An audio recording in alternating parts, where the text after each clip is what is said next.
Assalamualaikum warahmatullahi wabarakatuh. Waalaikumsalam warahmatullahi wabarakatuh. Selamat pagi bapak-bapak dan ibu-ibu semuanya. Gimana nih kabarnya pagi hari ini? Sehat-sehat semua kan? Sehat. Alhamdulillah, pasti dong harus tetap sehat, tetap bahagia sih. Coba kita tes semangat dulu kali ya pagi hari ini. Nanti kalau saya bilang semangat pagi, bapak-bapak ibu-ibu jawab pagi luar biasa, gitu ya. Oke, kita mulai ya bapak-bapak ibu-ibu. Semangat pagi. Pagi luar biasa. Oke, keren banget, tepuk tangan dulu dong bapak-bapak ibu. Kayaknya udah semangat banget nih untuk mengikuti kegiatan kita pada pagi hari ini. Baik bapak-bapak ibu-ibu, jadi pagi ini kita berkumpul di ruangan ini untuk mendengarkan sedikit edukasi tentang kesehatan, yaitu khususnya di DBD nih. Nah, siapa nih bapak-bapak dan ibu-ibu yang keluarganya pernah kena DBD? Coba dong angkat tangannya. Nah, kan benar cukup banyak ya dari bapak-bapak dan ibu-ibu semuanya yang pernah terkena DBD. Nah, karena penyakit ini tuh memang cukup berbahaya kalau kita anggap remeh. Oke, sebelum itu perkenalkan, saya Desa Azra Fawaza selaku Master of Ceremony yang akan memandu jalannya kegiatan kita pada pagi hari ini. Nah, kalau kita flashback sedikit, DBD tuh hampir setiap tahun selalu muncul gak sih sebagai masalah kesehatan di Indonesia, bahkan kadang jadi langganan ketika musim hujan nih kayak sekarang ini. Kenapa sih suka ada DBD ini, suka ada nyamuk ini? Karena nyamuk Aedes aegypti ini suka banget berkembang biak di genangan air. Jadi jangan heran kalau misalnya kasus DBD itu sering naik, apalagi di musim hujan seperti ini nih bapak-bapak ibu-ibu. Oke, tapi tenang dulu, jangan panik karena hari ini kita bakal bareng-bareng gimana sih tahu cara mengenali gejala, pencegahan, sampai penanganan dari DBD itu sendiri. Dan pastinya acara ini tuh bakal dikemas dengan cara yang seru, jadi nggak cuma teori aja nih, tapi bisa langsung dipraktikkan di kehidupan sehari-hari. Oke, sebelum itu juga di sini saya nggak sendiri nih ya, saya bersama pemateri yang keren banget. Mungkin boleh tepuk tangannya dulu untuk pemateri kita pada pagi hari ini. Oke, nah kita panggil kali ya untuk perkenalan pematerinya. Boleh nih kepada Kak Krisna dan juga Kak Nadine untuk ke depan kita perkenalan dulu nih sama bapak ibu-ibunya. Oke, yang mana Kak Krisna, yang mana Kak Nadine? Ayo perkenalan. Halo bapak-bapak ibu, perkenalkan saya Krisna Napasa sebagai pemateri 1. Saya Rizka Nadine sebagai pemateri 2. Oke, gimana nih Kak? Apa udah siap untuk ngasih edukasi ke bapak ibunya? Siap dong. Oke, wah keren banget nih pemateri kita nih pada hari ini udah siap banget. Pasti ibu-ibu dan bapak-bapak juga harus siap untuk mendengarkan materi dari Kak Krisna dan juga Kak Nadine. Oke, tanpa berlama-lama lagi, mungkin langsung aja kali ya kita mulai ke pematerinya. Baik, pemateri pertama ini dari Kak Krisna ya? Iya, betul Oke, banget. boleh. Baik, boleh untuk Kak Krisna bisa dipaparkan materinya ya. Demam berdarah dengue atau bisa disebut DBD. DBD adalah penyakit yang ditularkan oleh gigitan nyamuk bernama Aedes aegypti. Tingkat penyebarannya di Indonesia termasuk yang tertinggi di antara negara-negara Asia Tenggara. Kita lanjut ke perjalanan penyakit infeksi dengue. Proses penyakit 4-10 hari setelah gigitan nyamuk Aedes aegypti. Fase penyakit demam kritis hingga pemulihan. Ketepatan diagnosis dan tata laksana dapat menurunkan resiko kematian severe dengue hingga kurang dari 0,5%. Fase pertama, fase demam dimulai dari hari kedua sampai hari ketujuh. Ciri utama, demam mendadak tinggi hingga 40 derajat Celcius. Gejala umum, wajah merah, sakit kepala, nyeri di belakang mata, nyeri otot atau sendi, mual muntah, nyeri perut, kadang nyeri tenggorokan. Gejala ringan, bintik-bintik kecil, mimisan, gusi berdarah. Pemeriksaan darah, leukopenia progresif, trombosit menurun, penting untuk membedakan dengue dari penyakit demam lainnya. Catatan, sulit dibedakan dari penyakit lain pada fase awal. Selanjutnya ada fase kritis dari hari ketiga sampai hari ketujuh saat demam turun. Ciri utama, suhu turun 37,5 sampai 38 derajat Celcius. Mulai terjadi perembesan plasma, resiko shock hipovolemik. Warning sign, tanda bahaya, nyeri perut hebat, muntah terus-menerus, lesu atau gelisah, pendarahan mukosa, gusi dan hidung, hepatomegali, hematokrit naik cepat, trombosit kurang dari 100.000. Durasi kritis 24 sampai 48 jam, perlu pemantauan ketat dan cairan intravena terkontrol. Komplikasi evosi pleura, asitet, shock, pendarahan hebat, kondisi severe dengue. Selanjutnya ada fase pemulihan dari 48 sampai 72 jam setelah kritis. Ciri utama, kondisi membaik, nafsu makan kembali, diuresis meningkat. Gejala khas, muncul ruam-ruam pulau putih di tengah Laut Merah. Gatal, bradikardia. Pemeriksaan darah, hematokrit stabil atau turun, leukosit naik, trombosit pulih. Waspada, pemberian cairan berlebih, resiko edem paru dan gagal jantung. Penyebab demam berdarah dengue atau DBD. Penyebab DBD adalah virus dengue yang ditularkan kepada manusia melalui nyamuk Aedes aegypti. Ketika nyamuk tersebut menggigit manusia, virus masuk ke dalam tubuh manusia. Ciri-ciri nyamuk, tubuh kecil, hitam, ada garis putih di punggung dan di kaki. Seperti yang ada di gambar ini, Ibu dan Bapak. Masa aktif nyamuk, aktif di pagi dan sore hari, khusus di tempat yang gelap dan sejuk. Di sini ada faktor resiko demam berdarah dengue atau DBD. Faktor resiko seseorang terkena demam berdarah dengue antara lain tinggal atau berpergian ke daerah tropis atau subtropis yang meningkatkan resiko terkena virus dengue. Selain itu, memiliki riwayat terinfeksi virus dengue sebelumnya dan berusia di bawah 15 tahun juga meningkatkan resiko mengalami gejala yang lebih parah ketika terkena DBD. Daerah yang beresiko, Asia Tenggara, pulau-pulau di Pasifik Barat, Amerika Latin, dan Afrika.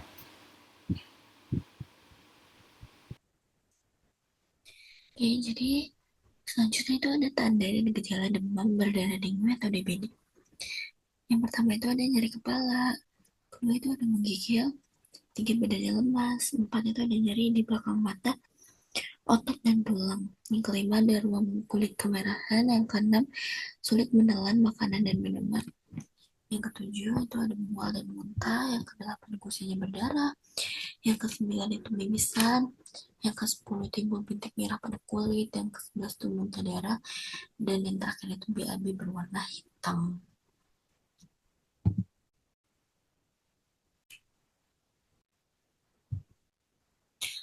Lalu ada pencegahan DBD. Langkah pencegahan dapat dilakukan seperti menguras tempat penampungan air, menutup wadah-wadah penampungan air, mengubur barang-barang bekas, menjaga kebersihan rumah, menggunakan lotion atau obat nyamuk, melakukan penyemprotan nyamuk atau yang disebut dengan fogging, lalu menggunakan kelambu saat tidur agar tidak digigit nyamuk, lalu menggunakan kawat nyamuk pada ventilasi rumah agar nyamuk-nyamuk dari luar itu tidak masuk ke dalam rumah. Lalu kemudian menggunakan pakaian tertutup serta pakaian berwarna terang. Yang terakhir itu melakukan vaksinasi dengue juga dapat dilakukan pada anak-anak berusia 9 sampai 16 tahun. Lalu selanjutnya ada komplikasi DBD.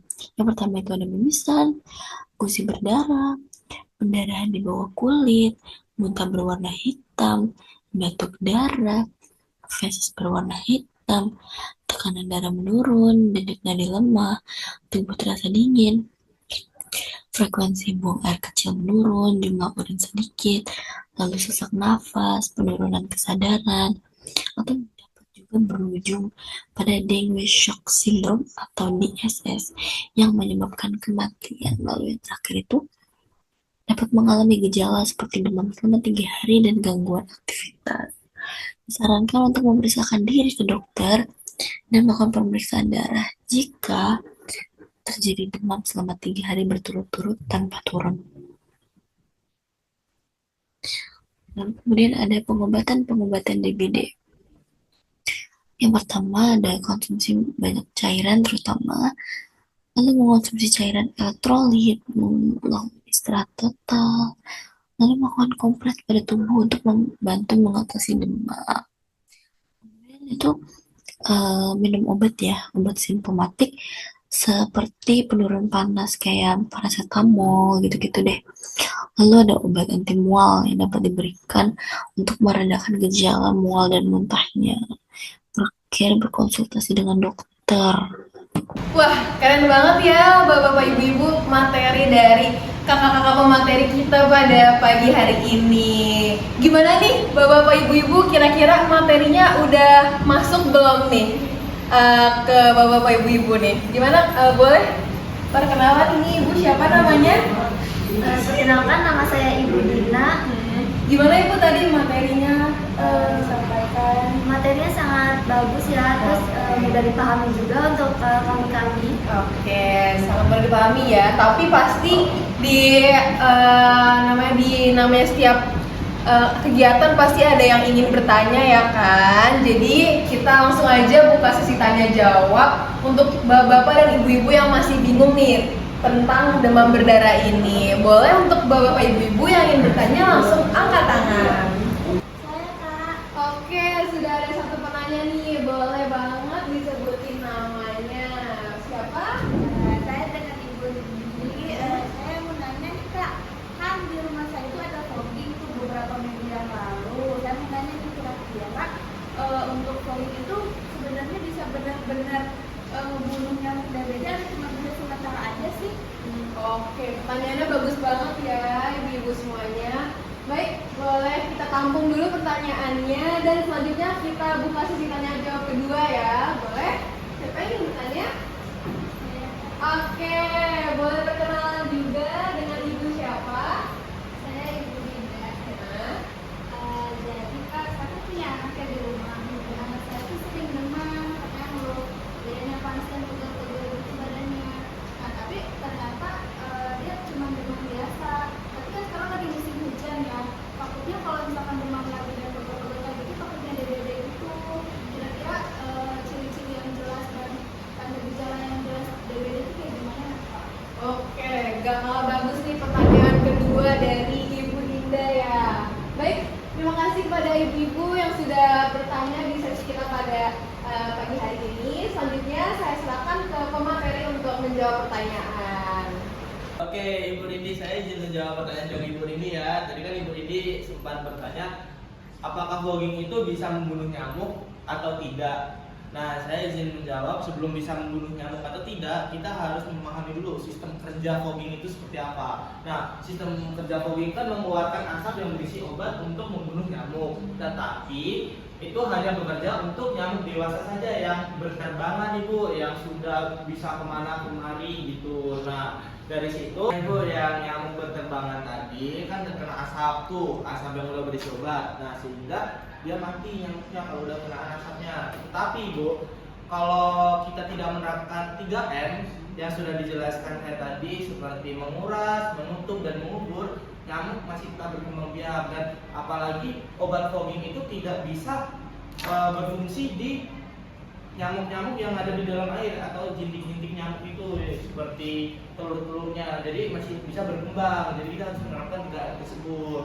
Kalau masalah fogging itu bisa membunuh nyamuk atau tidak, jawabannya bisa Ibu, seperti itu. Apakah Ibu terjawab oleh jawaban saya? Wah, sangat terjawab sekali Kak Krisna. Terima kasih banyak atas jawabannya, sangat informatif. Oke, terima kasih Ibu. Nah, di sini aku bakal jawab pertanyaannya Ibu Dinda nih tadi. Pertanyaannya, gimana sih cara membedain demam biasa sama demam DBD dan ciri-cirinya itu kayak gimana? Nah, demam biasa ini biasanya tuh suhunya itu sekitaran 37 sampai 38,5 derajat Celcius. Nah, demam biasa ini tuh bisa turun. Apalagi kalau misalnya udah minum obat, itu biasanya dia demamnya tuh turun. Nah, gejalanya gimana? Itu dia tuh bisa disertai flu, hidungnya meler, terus lemas, tenggorokannya sakit sama batuk. Nah, bahaya apa enggak nih kalau demam biasa? Kalau demam biasa ini bahayanya tuh ringan karena dia tuh setelah minum obat tuh biasanya reda. Beda sama DBD. Nah, kalau DBD ini suhunya itu tinggi, bisa sekitaran 38 sampai 40 derajat Celcius. Nah, demamnya ini tuh biasanya tuh nggak turun. Jadi tuh walaupun udah minum obat, itu tuh kadang ya bisa turun tapi naik lagi. Nah, itu tuh suhunya itu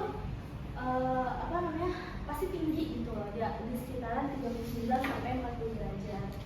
Nah, gejalanya tuh kayak gimana? Biasanya itu tuh nyeri di bagian belakang mata, itu biasanya nyeri, badannya pegal, mual, muntah, terus ada bintik merah di kulit biasanya, sama perutnya itu tuh nyeri kadang. Nah, bahayanya tuh di fase kritis nih, di antara hari ketiga sampai ke hari ketujuh. Nah, biasanya tuh demamnya tuh tiba-tiba tuh turun, tapi si pasiennya ini tuh malah lemas, terus gelisah, disertai mual, muntah, tangan kakinya tuh dingin, pucat, napasnya cepat, sama biasanya tuh dia nggak mau makan, nggak mau minum.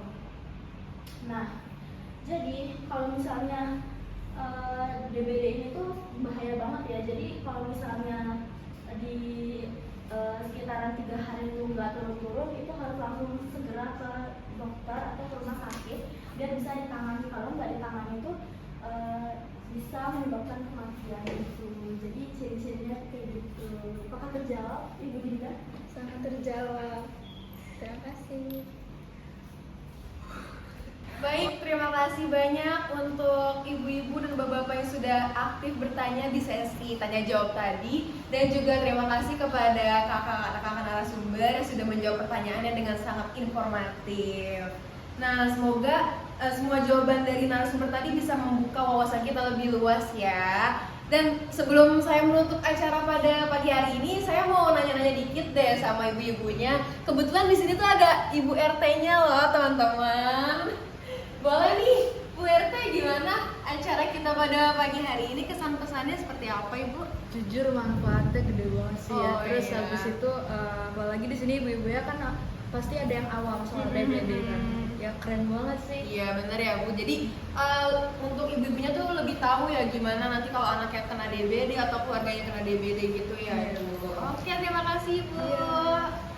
Baik, bapak-bapak ibu semuanya, jadi semoga acara ini juga dapat bermanfaat bagi kita semua, terutama untuk kita dalam menjaga lingkungan agar bebas dari nyamuk dan juga terkena penyakit DBD ini. Alhamdulillah kita sudah sampai di penghujung acara penyuluhan kesehatan hari ini. Terima kasih banyak kepada bapak-bapak dan ibu semuanya dan juga para narasumber tadi yang sudah berbagi ilmu, juga untuk adik-adik semuanya yang mengikuti acara dari awal sampai akhir. Semoga setelah ini kita semua bisa menjadi agen perubahan di lingkungan masing-masing, dan jangan biarkan nyamuk kecil jadi ancaman besar bagi kita semua. Ingat kata pepatah, lebih baik mencegah daripada mengobati. Oke, saya Gesandra Fawaza. Mohon maaf apabila ada salah kata.